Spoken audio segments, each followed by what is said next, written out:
You've almost certainly been prescribed a medication before, but did you understand how it worked? The way your medication works in your body shouldn't be a mystery. Learn how Vyvgart Hytrulo, F-gartigimod alpha, and hyaluronidase QVFC works by visiting vyvgart.com/MOA. That's VYVGART.com/MOA. Brought to you by argenx. Hi, this is Jonathan Fields, host of The Good Life Project, where each week I talk to listeners about investing in their future by increasing their own vitality. But when it comes to those financial goals, whether it be saving for a home renovation, growing your child's college fund, or travel, life can make it difficult to stay the course. By working with a dedicated Merrill advisor, you get a personalized plan and a clear path forward. Having the bull at your back helps your whole financial life move with you. So when your plans change, Merrill's with you every step of the way. Go to ml.com/bullish to learn more. Merrill, a Bank of America company. What would you like the power to do? Investing involves risk. Merrill Lynch, Pierce, Fenner & Smith Incorporated, registered broker-dealer, registered investment advisor, member SIPC. Ryan Reynolds here for, I guess, my 100th Mint commercial. No, don't. I mean, honestly, when I started this, I thought I only have to do like 4 of these. I mean, it's unlimited premium wireless for $15 a month. How are there still people paying 2 or 3 times that much? I'm sorry, I shouldn't be victim blaming here. Give it a try at mintmobile.com/switch. Whenever you're ready. $45 upfront payment equivalent to $15 per month. New customers on first 3-month plan only. Taxes and fees extra. Speed slower above 40 gigabytes. See details. Surviving Sister Wives contains adult content that may not be suitable for Latter-day Saints or sinners. Listener discretion is advised.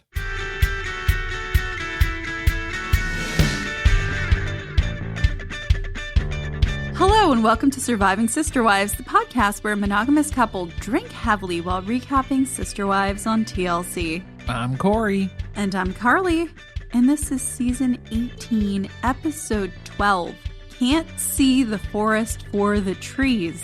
I have been saying that wrong my entire life. Well, there you go. Yeah, I'm surprised this wasn't named Gotta Nip It in the Butt. I thought it was Can't See the Forest Through the Trees. No, it's one of those. It's gotta nip it in the bud. Can't see the forest for the trees. In hindsight, really didn't make a whole lot of sense, but can't see the forest for the trees. Because, of course, the trees are back this episode. It's Meri, so there's trees. What did you think? This week was nominally better than last week's episode? It wasn't a full clip show. I mean, we still had our regular amount of flashbacks, sepia tone flashbacks, as usual. More than 10. It was the double digits. This is the problem, though, with networks. They order a certain number of episodes based on what the ratings were from last year, what scheduling's looking like. And you can't do that with this show because they don't always have good content for us. And I know we're trying to advance the storyline and get caught up to present day because we're over a year behind at any given moment in the show. But they can't even just skip over stuff either. No, they feel that we have to see every moment, even if it's not an important event to us. But if it's an event happening in the family, we have to witness it. Like, I didn't need to see McKelty tell every single member of the family that she's having twins. I feel like we kind of covered that last week. At different points, yeah. We don't need to have 14 different baby announcements to different groups of people. That's not entertaining television to watch on a recurring basis. But that's what this show has always been. I feel like sometimes we forget that it's monotonous, it's boring. It's not monogamous, it's monotonous. Right. It's different. What is the official TLC description from this episode, Corey? So the TLC description for this one is Christine throws a 1950s themed party for her 50th birthday and admits she's dating again. Kody checks out Janelle's new apartment, but realizes she's planning a future without him. Meri worries about big changes in her life with both the B&B and Kody. The birthday thing was weird because we completely dropped that topic and the dating thing. Those both came up in the same episode earlier this season. And then they were like, let's go back to that. Let's talk about that again. We'll circle back on that later in like 8 episodes.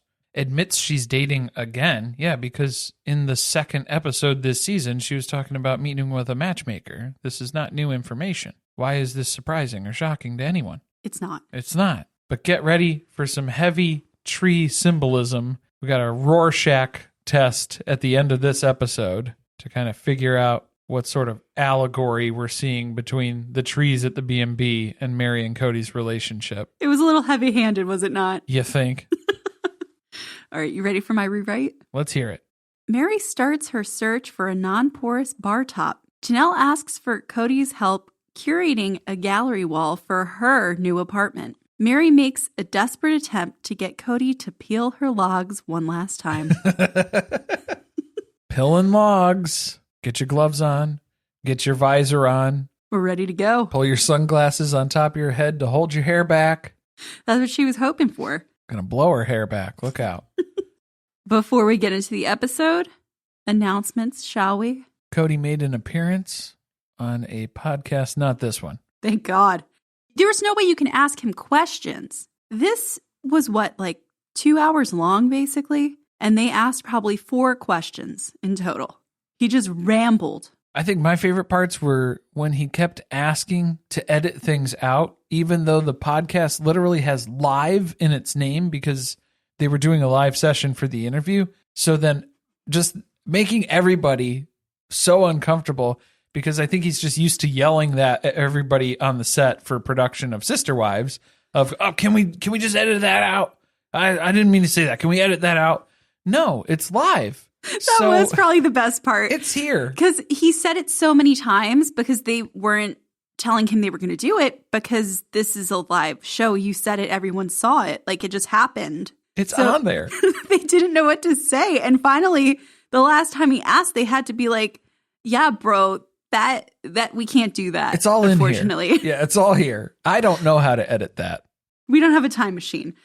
If you want to watch that was the Mormon Discussion Inc. podcast. It's a podcast, right? I guess. I got to tell you guys, I don't seek out Mormon discussions outside of this podcast. So, I mean, our podcast, the show. Well, yeah. There were other things in it. You know, the diesel jeans model thing. He referred to Robin as really leveling him up in life since he was marrying someone who looked like a jeans model.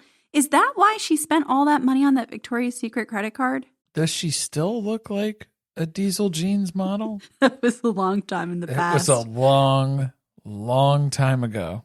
We're not going to be recapping that. We watched it live. We talked about it on our Discord, on the Patreon, patreon.com/survivingpod. It was hard to get through once. And we're still recovering from that John Yates interview with Peyton that was 3 hours long. Some serious PTSD. I don't know the next time we're going to have the will to recap something like that. I'm legally obligated to say that I'm not supposed to talk about religion on the podcast. Sounds like that's it. Yeah, let's get this over with. The day is finally here. It's Christine's mock birthday because this was not her actual 50th birthday party. Although they are leading us to believe that on the show. This is the one that TLC paid for. She just had them reserve a food truck in her driveway and had some friends over. Mostly family members. Mostly family. The people who are comfortable with being on camera is what I'm assuming. Because she had a Roaring 20s themed party back in April when her actual birthday was. I guess that was too racy for the cameras. We didn't have a Roaring 20s film session. So I guess that kind of makes sense with what plays out because this quickly becomes McKelty's party for herself, where she tells everyone that she's pregnant and having twins. The timeline's all messed up because this is treated as a baby announcement. When is this? Because we know Christine's actual birthday party was in April. This was a month later. This had to be end of May. It was in May. So it's just kind of loosey-goosey. Who's here, though? Let's take an audit. Basically, everyone in the family except for Rob and Kody and their kids. Dina, Roar, Brianna, Saul. Ari. Forgot her. Yeah. It's like, I'm forgetting one. That was too easy. Yeah. Dab Sark. And, of course, Annabelle Brown. Spirit baby. Never forget baby Annabelle. You can't forget about baby Annabelle. Do people still think that they're hiding a baby post-COVID? It's probably still circulating on Reddit, I'm sure. Well, maybe one day baby Annabelle will make an appearance. If Kale Lowry finally decided to unveil that she had a fifth baby, we can hold out for that happening in the She-Ra Chateau. You unveil a baby? I don't think you should do that. I don't know. I'm not a father. I don't get to say. I don't have an opinion. So this is a big birthday. It's a 50th birthday. Christine is celebrating her freedom from the oppression of living with and being married to Kody Brown. And she is dating. Honestly, it's a pretty sweet setup for a birthday. You got a food truck, you got sodas, you got shakes, probably got some phosphates in there too. Things are getting a little crazy, huh? A little egg cream, maybe. I know Christine's trying to get some egg cream because she's been dating again. Hey, you know, Janelle told us Christine wants to find a partner to do it with again. To do it with again. Do it with. Specifically. People don't even get inside the house. And McKelty is getting everyone's attention to yell to Christine, look, I have the best birthday present to give to my mother. It was very Kody Brown-esque. Like, ugh. Yeah, it was a lot of Kody energy. No, big Kody energy. It's your daughter pregnant with twins. Which Christine already knew, so I hope that she still bought a gift for Christine too, instead of just kind of slapping this on there as a public announcement, public service announcement. Everyone's confused because she keeps doing this thing where she just shouts and quickly says something. Slurs it all together like she's had a couple margaritas at the Fajita Cantina. So Janelle is like, wait, you're pregnant with twins? And then she gets very excited. I think the real gift this episode was hearing in graphic detail about how Tony and McKelty conceived the twins without their knowledge. Christine did not want to hear that. That was the real gift. When Tony's like, we had sex. Also, he mentioned that someone told them that you can't get pregnant when you're breastfeeding. And I'm like pretty sure that's not true. And look, not a mother, but my mother had my sister 364 days after me. So I would say, study of one, that does not work. I don't know a lot, but I wouldn't gamble on that. I wouldn't take those odds. Well, here we go. We got twins. Not even one. We got two. They're not going to be identical, but they are going to have 3 kids under the age of 2. So that's scary, just in and of itself. Now everyone else knows, but we find out that McKelty told a very special person first. Someone who doesn't like to feel excluded from important family events. Well, a very special group of people, selective persons of Kody and Robin. So Kody and Robin were told first, but really, I mean, it wasn't because she wanted to tell Kody. It was because she had to tell Robin out of necessity because she had morning sickness. And apparently Christine had 6 children and did not experience morning sickness. So she had to turn to Robin to get advice. She's a trooper. Because as we remember Robin being sick in the Chinese buffet? Was she pregnant or that was just a normal day? I can't remember. Remember that was when everyone was on a diet? No, she was pregnant. She was pregnant. Because that's when they started going to the horrible trainer. And she wanted salad at the Chinese buffet. Not my first recommendation. She's got to keep up that Diesel Jeans model body, though. We know how well that worked out. Oh, that's the sizest in me talking. 1,000-pound sister wives. Christine is acting totally cool about this information, though. Like, it doesn't bother her at all. There are just going to be things that McKelty is going to tell Kody and Robin first because she's trying to get their favor. So this is just how it is. And they found out first. She'll find out other things first. You know what really hurts, though, is that Robin and Kody weren't invited to the birthday party here. Robin specifically calls that out, how she was expecting an invitation to Kody's ex-wife's birthday party this year. Why? She was really planning on making an appearance, I'm sure. But she seems to forget the times that her kids and Meri have gathered together and excluded the rest of the family. But when the other side of the family does it, that's hurtful. It's offensive. And vindictive and spiteful and all of the negative adjectives you can think of to describe it. She was making quite the stink face. Also, she looked more harsher than normal in her talking heads. Why was that? I don't know if her hair was darker. She seemed like she was on a lot of Valium. Yeah, she did have a little bit of an antidepressant haze for those of us who are familiar with that. Now that we can speak to from experience. This would have been great, though, if they had invited Robin, because Isabel would have been psyched to see Robin's kids. I wish they would have just told Isabel, yeah, I think Robin and Kody and their kids, I think they should be rolling up here pretty soon, and just watch her disconnect from the world on camera. And just Rora unplug. and Brianna should be here soon. And just check out completely. No, I don't think that they would be allowed here because there are 2 cakes present, and one of them is polluted with alcohol. Heavily alcoholed, as McKelty put it. Mary's favorite kind of cake. A boozy one. That is where she got the recipe, I'm assuming. It's a Prue cake. Want to move on from the birthday party? That's pretty much all the significant information. Everyone dressed up, basically, except for Peyton. I will say that McKelty started the rendition of the birthday singing, and it was in way too high of a key. But I don't know if that was just a let me call you sweetheart moment, or that was what we were calling back to. Was it hereditary or ironic? I can't tell if there was intention behind that, but I like to think that there was. Back in Parowan, Meri is working on the renovation of the carriage house, which they really think that we're invested in for some reason. Yeah, because remember, she's moving her undescribed clothing business. Please, someone hit me in the head with something so I don't have to experience this again. You're over this? Please. I'm actually a little excited to see the unveiling after Blair got involved. Right, because this is where we get the introduction to Blair officially. He is now canon and part of the show, The Sister Wives History. And that means everyone can stop commenting on Meri's Instagram.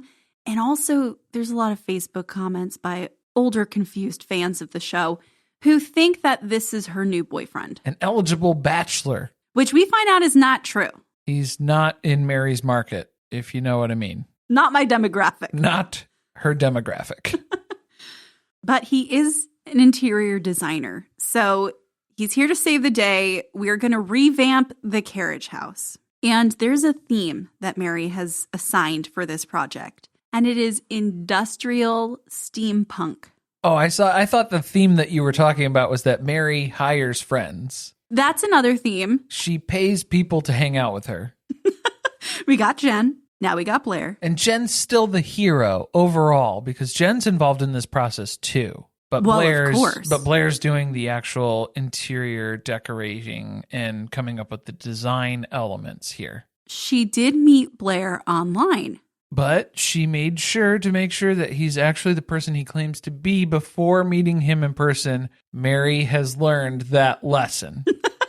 We're beyond that. She makes sure that everyone does video chats with her. You cannot claim that your camera's broken or doesn't work. A quick recap of being catfished. She's good now. She gets it. Fool me once, shame on me. Nope, other way. Fool me once, shame on you. And then if it's more than that. So she's good. I was trying to go for, the quote. No, that's, different.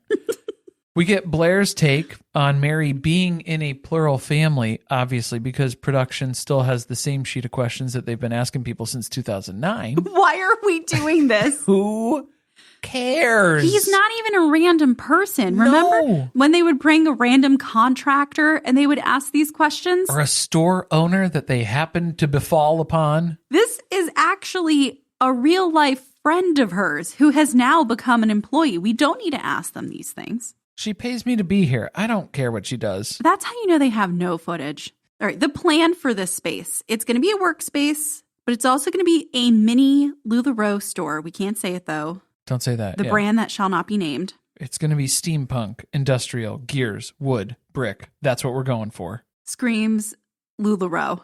That's not even LuLaRoe. That's what Meri likes. That's what she's into. Oh, I know. I'm saying that It doesn't feel like it really jives with the brand, but that's Meri's personal taste. No, it's Meri's brand. Yeah, Meri is the brand. That's true. This is her business. Very much so. Has anyone been to this mini store and done the fitting room experience? I guess, yeah, it's probably been done for like 2 years at this point. So I hadn't really thought of that. I have a feeling this is an idea that like never came to fruition. The fitting room aspect. And again, with Meri's history of meeting people online and then inviting them to meet in person. Not a good idea. I don't think it's good to do that. This isn't the person who should be doing that. I mean, but technically she's not inviting them to her home because she does not live at the B&B. Right. It is a degree of separation here, so that is good. Jen shows up late, but thank goodness because she needs to be here or Meri will not be able to make any major life decisions for herself. That's true. And this is where we get reminded that Robin knows Jen.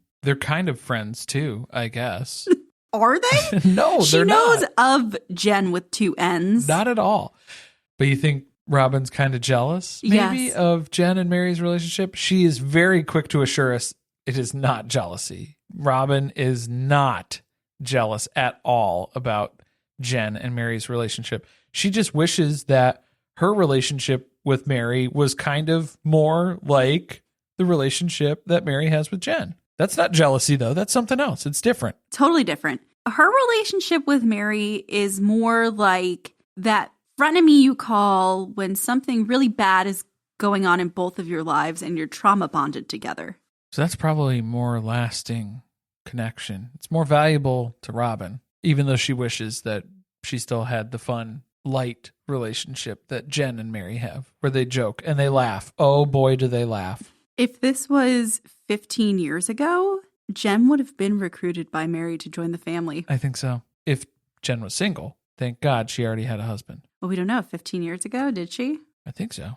Probably. You dodged a bullet, Jen. But can we even really call Meri and Robin friends anymore? Because she hasn't even told Robin about this major life change, this big project that she's working on. Yeah, they're just more acquaintances, familial acquaintances, not friends. There's no confiding in each other or anything like that that's going on. Not really any support, mostly just stringing along. And I think Meri's coming to that realization. Yeah, I don't think that Meri likes Robin anymore. No, she sees what's going on. See, this is again the problem with getting a friend to join your family is friends come and go out of people's lives throughout the course of their lives. And now she's got a friend she can't get rid of. Speaking of friends you can't get rid of, Kody's going over to Janelle's apartment. She's moved into a way nicer apartment. We are out of student housing. It is an upgrade. We are not in an RV. We are in an actual 1,500 square foot apartment. Looks brand new. And Kody has invited himself over to see it. Yeah, because he's still kind of shitty that Janelle doesn't want to reconcile with him. He's taking that very personally, that Janelle hasn't made the effort to woo him back to her. Right. Nothing is on him. He was supposed to call a counselor, if y'all recall. He offered that up. He still hasn't done it, but now he's waiting on her to make her move. So Janelle has made that abundantly clear. Kody has not lifted a finger in any of this time that we've spent apart to try to attempt to bridge the gap between us or work on anything, any sort of reconciliation. So she's not really going out of her way to make any of those attempts either. The only good news is he's spending more time with Savannah. He takes her out to eat every other week. Once every other week. Okay, well, it's progress, I guess.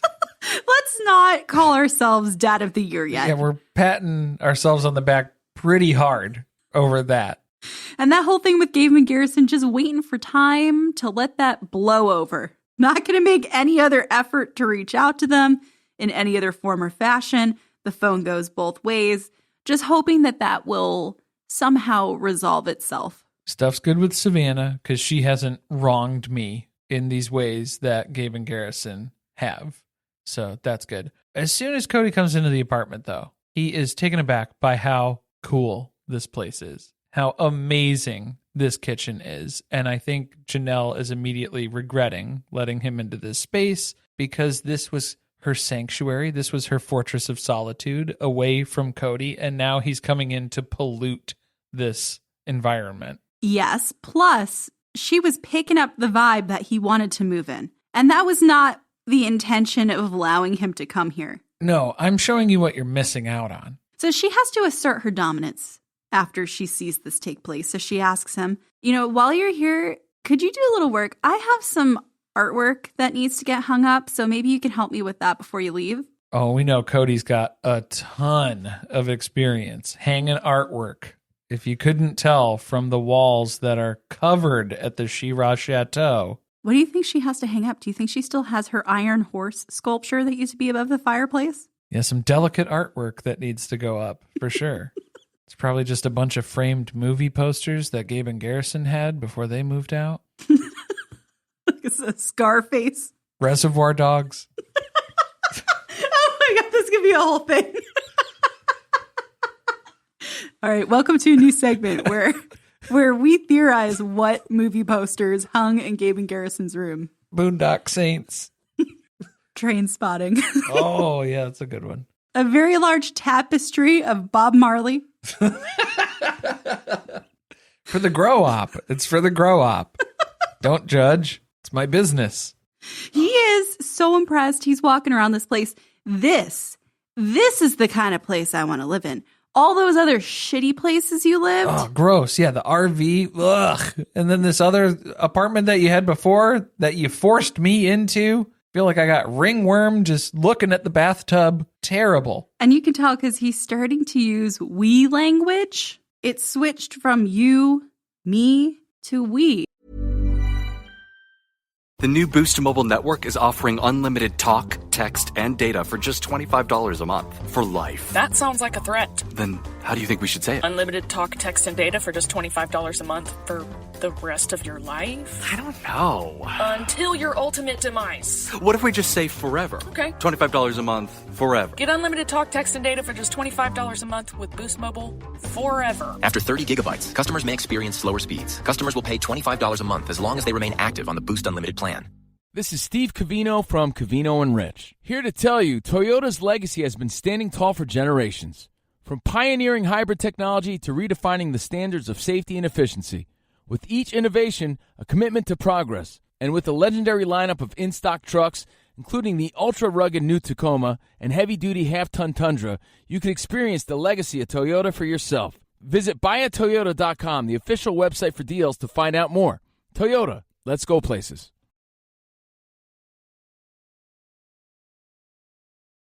Ryan Reynolds here from Mint Mobile. With the price of just about everything going up during inflation, we thought we'd bring our prices down.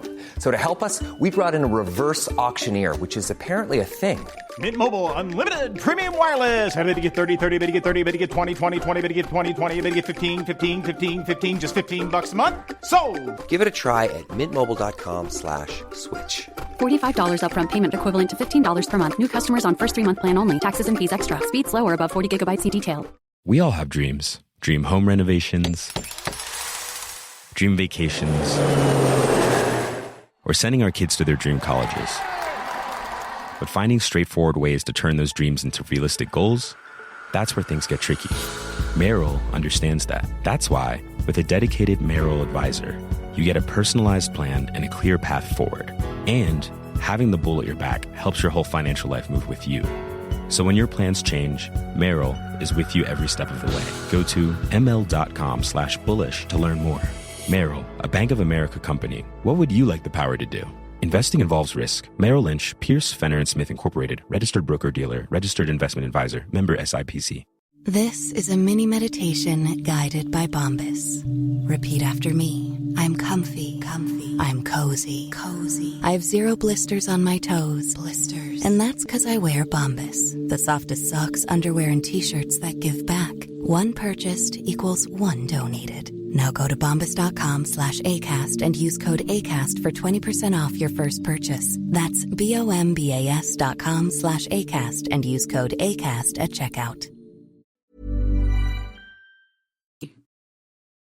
Let's revisit Meri. Meri is still at the B&B, and Blair is ready to unveil the plans that he has drawn up so far for the carriage house. There is a full Kinko's poster board display. Hold on. It is a science fair trifold board. It certainly is. He invested $6 to glue some pictures up for her, some pictures. Ta-da! It's a very special display. But as soon as Meri sees it, she starts picking it apart because that's what she does. She can't help it. This is just who she is. So it seems like, I don't know, were those paint colors like a bluey green color? Bluey green? Gray? Bluey green gray? Probably. So they got some colors like that. They're going to have a darker wood floor. And first issue, Blair is recommending, with his years of interior design experience, that she go for a white marble countertop for this workspace. I'm going to stop you right there, Blair. Not into it. Not excited. She does not do white. She does not do marble. It stains too easily. Right. You spill one glass of Cab Sav, and that is the end of that countertop. And let's be real. There's going to be a lot of bottles out on this counter. When there aren't clients around. Well, maybe sometimes when they are. But that's another problem. Circles. It would be so much more efficient if they would come up with a standard square-sized alcohol bottle so you could just stack them right next to one another. Jack Daniels. Yeah, you could get a lot more in a smaller confined space. And we're all about efficiency at the Fajita Cantina. The Fajita Cantina Americana Crafting Carriage House. And fitting room. So she hates circles. There's a lot of symbolism to circles. It's kind of important in her religion, maybe. Is it? I don't know. That's why she hates circles, is because it's part of her religion? Infinity, the idea of eternity, no beginning, no end. She really doesn't like circles anymore. She's over it. She's all about squares now. No more circles. And she comes out, the most surprising thing about this episode, as a round earther. I did catch that too. Yeah, I was wondering if that was going to be the final nail in the coffin for her and Kody's relationship, because I know he's probably teetering on the edge of the ice earth shelf there. Yeah. That we just don't see eye to eye, Meri. It's too political. We've changed too much. But I love how Meri goes along with this joke, because she's like, you guys saw me build my house in Vegas, right? You know who you're talking to. You know who we're dealing with here. And God bless Blair for taking this assignment. This was not a project for the faint of heart. No, you have to know what you're getting into. And we saw all of it with the deck, the fixtures, the spacings, the wet bar. The sliding doors. I will not have sliding doors, Kody. I told you that from the beginning. They must be French doors. No sliders. You know what? I like a picky bitch who knows what she likes. But this seems to be like the only realm in Meri's whole life where she knows what she wants, and she's very adamant about it. Very particular. Yeah. And Kody even admits Meri is a bit of a control freak. He'll come out and say it. But I think that's why Meri's so free in all of these decisions. These decisions are hers. She doesn't have to take anybody else's opinion into account because there is no one else in her life. Well, I guess it's even Jen. Wasn't that why Jen was here? Well, Jen's going to try and steer the ship. It's just basically people going to try and talk you into white countertops. So we'll see how many friends she has left at the end of this. Kody, he is still hanging around Janelle's apartment. And come to think of it, he doesn't remember ever having a conversation with Janelle about her moving. But then again, she could have definitely told him, and he didn't care enough to remember that information. Yeah, it didn't really matter, so I kind of forgot. It doesn't matter where my child lives. No, as long as, you figure it out and I'm not involved, I'm okay with that. But now that I've seen it, and it's pretty cool, I have to feign a level of interest here to try and get a sleepover, maybe, because this place is real nice. And it's spacious. He might even be able to get his end table, his bedside table, into that room this time. Yeah, because it wasn't happening at the other one. But this is where we talk about the Fajita Casita a little bit, because now you have this big, luxurious, grand apartment. Do we even need to build the Fajita Casita? Why don't we just build your actual house? And Janelle has to keep reminding Kody, we can't build fucking anything until you pay it off. He walked into that himself, and then he got shitty when she brought up the fact that they have to pay off the land. Yeah. Also, I don't really understand the casita thing. Doesn't that just seem like that's just your house now? Like it's 1,200 square feet. how much bigger of a house does she need? It's just going to be Janelle. Well, the casita was going to be over a garage. So Right. It was basically an apartment above a garage. Why don't we call it a barn dominium? Because that's what it is. Maybe it's a little smaller, but I think Kody's just trying to put all of his excess storage out on Coyote Pass. We can make it out of metal. It'll go up faster. Real quick. I don't know. But Janelle already knows that this isn't happening because Kody's not going to pay off the land. And he certainly isn't going to help with the building costs. He's asking Janelle to invest in his property scheme.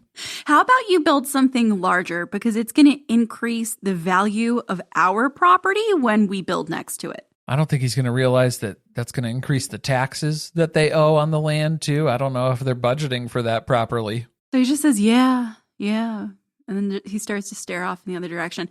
And that is the beginning of this conversation spiraling. They're never going to pay it off. They're never going to build anything. No, he has no intention. No. So now they have nothing else to talk about.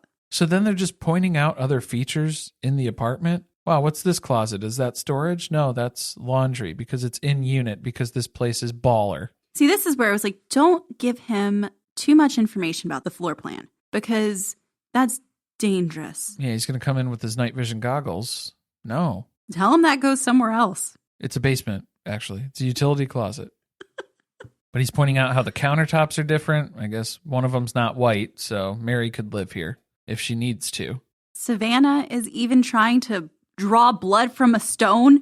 And she's like, the sink is deep, much nicer than the sink in student housing where we had to assemble our Christmas lasagna this year. Oh, dear. Yeah. They had to trim the tree in that kitchen probably, too. Not great. I think the real twist of the knife was when Janelle mentioned that the apartment is dog friendly. And I think that was probably it for Kody, where he knew, yep, they don't want me here. Nope, not invited. I'm not able. That was a burn. He received that. They have nothing to talk about because Kody has a whole separate life from them, with Robin and her kids that he's been living for years. And he can't share that type of stuff with Janelle. It'll make you jealous. It will only disappoint you.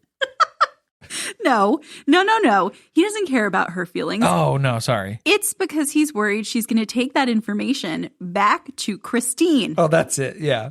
And then Christine is going to use it to somehow inflict more pain on Robin. And he has to protect Robin. He's the big protector. I thought it was just so weird where he was talking about how plural life essentially leads to a double life, though, because he can't talk about his other lives when he's at one of these other houses. And so, yeah, you have nothing to say because you don't invest in this household. You don't invest in relationships with Janelle and Savannah. Right. How about we ask Savannah some questions about what's going on at school? You're almost a senior. What are you planning to do after this year? No, we go right into, so you want to get something to eat? Because that's what Kody has to check off the list. Let's get out of here. We're going to go, you want to go to Salsa Brava? That's everybody's question. That's the burning question this season. He is still debating, though. He's asked Janelle a number of times if she wants to reconcile. He's going to try maybe one more time in about a week. I'll give it a week, and then I'll ask the same way I've been asking for the last 6 months, with no other effort, with no additional perception into the situation. Just the same questions in the same way that I've been asking them. She knows it's coming. She has to, because this place is too nice for him not to want to move into. I know, he's trying to leave some stuff here, like he's going to forget something, and he's going to have to come back. Oh, I forgot my sunglasses. Oh, shoot. I'll swing by tomorrow, around 6:30 or 7. Don't let him pick up Savannah too many times. All of a sudden, he'll have a copy of that key. He's going to take her to Home Depot. To get people excited about Boost Mobile's new nationwide 5G network, we're offering unlimited talk, text, and data for $25 a month. Forever. Even if you have a baby. Even if your baby has a baby. Even if you grow old and wrinkly and you start repeating yourself. Even if you start repeating yourself. Even if you're on your deathbed and you need to make one last call. Or text. Right, or text. The long-lost son you abandoned at birth. You'll still get unlimited talk, text, and data for just $25 a month with Boost Mobile. Forever! After 30 gigabytes, customers may experience slower speeds. Customers will pay $25 a month as long as they remain active on the Boost Unlimited plan. Forever! Barber? Nah, not quite. What's up? Sell my car on Carvana. It's just not quite the right time. Crazy coincidence. I just sold my car to Carvana. What? I told you about it 2 days ago. When you know, you know. You know? I'm even dropping it off at one of those sweet car vending machines and getting paid today. That's a good deal. Oh, great deal. Come on. What's your heart saying? You're right. When you know... You know. Sold. Whether you're looking to sell your car right now or just whenever feels right, go to Carvana.com and sell your car the convenient way. Terms and conditions apply. We all have dreams. Dream home renovations, dream vacations, or sending our kids to their dream colleges. But finding straightforward ways to turn those dreams into realistic goals, that's where things get tricky. Merrill understands that. That's why, with a dedicated Merrill advisor, you get a personalized plan and a clear path forward. And having the bull at your back helps your whole financial life move with you. So when your plans change, Merrill is with you every step of the way. Go to ml.com/bullish to learn more. Merrill, a Bank of America company. What would you like the power to do? Investing involves risk. Merrill Lynch, Pierce, Fenner & Smith Incorporated, registered broker-dealer, registered investment advisor, member SIPC. My dad works in B2B marketing. He came by my school for career day and said he was a big ROAS man. Then he told everyone how much he loved calculating his return on ad spend. My friends still laugh at me to this day. Not everyone gets B2B, but with LinkedIn, you'll be able to reach people who do. Get a $100 credit on your next ad campaign. Go to linkedin.com/results to claim your credit. That's linkedin.com/results. Terms and conditions apply. LinkedIn, the place to be, to be. Bombas makes the most comfortable socks, underwear, and T-shirts. Warning, Bombas are so absurdly comfortable you may throw out all your other clothes. Sorry, do we legally have to say that? No, this is just how I talk, and I really love my Bombas.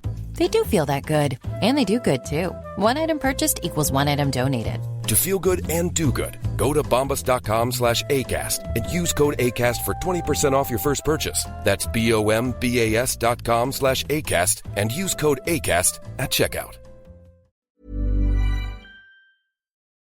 Speaking of rejection, Meri has been taking the last few months to process everything Kody told her at their anniversary dinner. Well, her anniversary dinner. Yeah, and she's been alone on her own, alone with her thoughts for a little bit. So she's been able to come up with a whole storyline here for us to analyze, an allegory, a metaphor. Of the trees, because she is driving once again back to Parowan to the B&B because there are some very large trees outside. Because she doesn't live at the B&B, remember? Correct. That's why she's driving back and forth, just less than she used to. It's evidence that she drives from Flagstaff to Parowan because she doesn't live in Parowan. But there are these 2 or 3 huge pine trees on the property at Lizzie's Heritage Inn that are coming down. They have to. They are structurally impeding on the property and the business now. But it's a big bummer for Meri because these trees, they've obviously been here a very long time through generations of Meri's family living in this house. You know, Meri wants to be in the trees. She's wanted to be in the trees since season 14. We've made that abundantly clear, except for when she doesn't, when she becomes the Lady of the Woods. But we're back to liking trees, so let's put that on the record. She's going to get light. She needs light, so that's good. Bring the trees down, you get light. Either way you cut it, it's sad. It's the end of an era. These trees have been around forever. Her whole life. Do you notice they told us the same exact story from last episode? Oh, yeah. About the whole, how the entire dinner played out. From calling Kody to the excuses he made, she did add a little new spice to it for us, which was the information that she talked to Robin afterwards. And Robin called Kody so dumb for suggesting that she might have made plans that day. She knows that that's Kody and Meri's anniversary. I would never make reservations for me and Kody when it's your anniversary, Meri. But I also won't remind him in the morning that it's your anniversary, and perhaps he should at the very least text you. No, absolutely not going to happen. Do you think she even remembered it was their anniversary that day? Robin probably did not recall. She has a lot of other responsibilities. Top of the list, calendar alerts, reminders, things she's bidding on eBay. Very busy. Very busy. Something's going to be on QVC in a few minutes. She's got to turn the TV on. It's a full agenda. The first release. So we get a little bit of a different twist on some of the conversation that happened at the supposed anniversary Murder Tarp Part 2. Murder Tarp Strikes Back date. But they're never going to have a relationship again because Kody doesn't want to go back to what their relationship used to be. Meri's like, great. Let's not go back. Let's go forward. Let's forge something new. We're basically strangers now. Do you want to get to know me? We're actually both completely different people. You are too. You've been accused of completely changing your personality by two of your other all three of everybody. them. Every single one of your wives Many doesn't of your children, recognize you. All of your children, most of your children. So maybe let's try to get to know this new version of one another. But this is where Kody doesn't want to. He doesn't want to insert into her life. He doesn't want to insert anything, anywhere, ever again for her. So we get the tree removal shots that we're intercutting here because symbolism, do you get it? It's these long-standing structures of the relationship. You get it? You seeing it? The parallels in the story? When Meri told the producers in such a passing thing, she's like, oh, I'm not at the B&B because there's going to be all this noise. They're ripping down these two trees out in the front yard. So I'm in Flagstaff where it's quiet and I can focus on my work and stuff. And they're like, Meri, you have to go get footage of that right now. Wait, there's two giant trees. Two trees that have been there for hundreds of years and they're chopping them down and uprooting them. And you're just going to let that pass by without documenting that? Look, all we have is donkey footage and a few railroad tracks. So we're going to need you to drive, 3 hours to Parowan? You got to get up there right now. Isn't that the kind of thing that she pays Jen to be there for? Right. I think Jen would have been able to handle that. And just so we're all clear, because Meri started telling her side of the story the last episode, and they're continuing to let her have her narrative here. Everyone's reflecting on Kody and Meri's relationship. Because as we know, Kody has acted like it was horrific since day one. But the version that Christine and Janelle remember was that they were the it couple. Everyone wanted to be Kody and Meri. Christine was amazed with how well Kody treated Meri, and that's what got her interested in the relationship to join this polygamous family. He treats Meri so well. I want to be treated like that. Be careful what you wish for, Christine. You did not know what you were getting into. And Janelle looking at the existing relationships for plural marriage, that's how you get the basis of who this man is. Then why the hell did Janelle join? Well, but she saw Kody and Meri's relationship. It was once she became a wedge in it that it was a problem. Better question. Why did Christine join? That's the bigger question. If anybody got tricked out of all the people who got married involved in this storyline here for the series, Christine was definitely deceived the most. She was purposely used as a mediator between Janelle and Meri. She did not know that that was the role that she was signing up for because she thought that this relationship was great, that everything was all settled and established, and she was just going to ease in as the last wife, third and final wife, and round things out. Nope. You got to fix all this mess that none of us have addressed at all. And then we'll never give you credit for it. Yeah, I'll eventually give Robin credit for it. You were the worst sister wife. The literal worst. So Meri's bummed that Kody isn't giving value to their history. It's sort of like he's throwing it in the wood chipper, so to speak. 30 years of history, almost like 100-year-old tree, just disposing of it like it's not important, it has no value. Like it'll be like it was never here. So now I'm surprised we didn't get footage of Meri at a crossroads because to just keep with the on-the-nose trend for the end of this episode.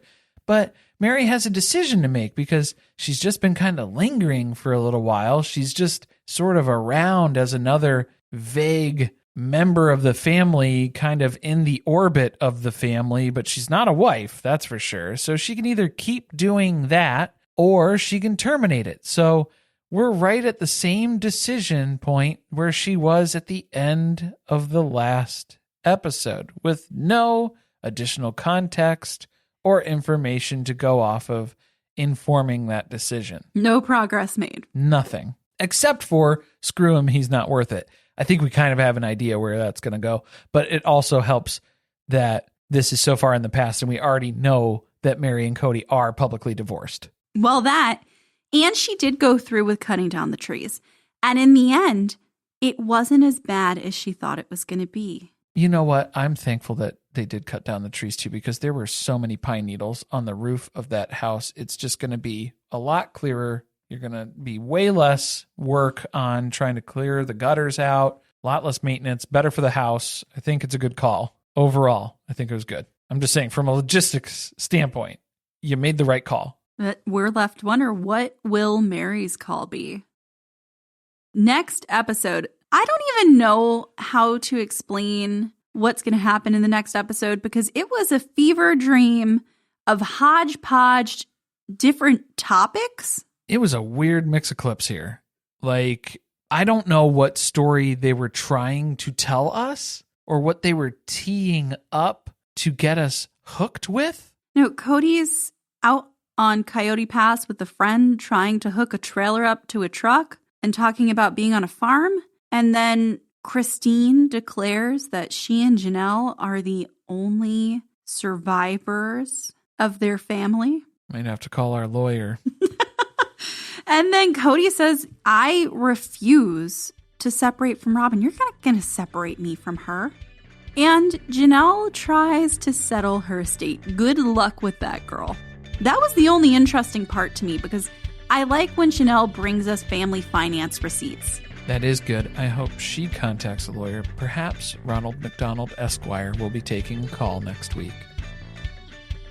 Thank you for listening. If you want to support us, the best way to do that is by subscribing to the podcast and leaving a review on Apple Podcast or Spotify. Be sure to chat with us about the episode on our Discord channel by joining our Patreon, patreon.com/survivingpod. Stay tuned, share with friends. See you next week.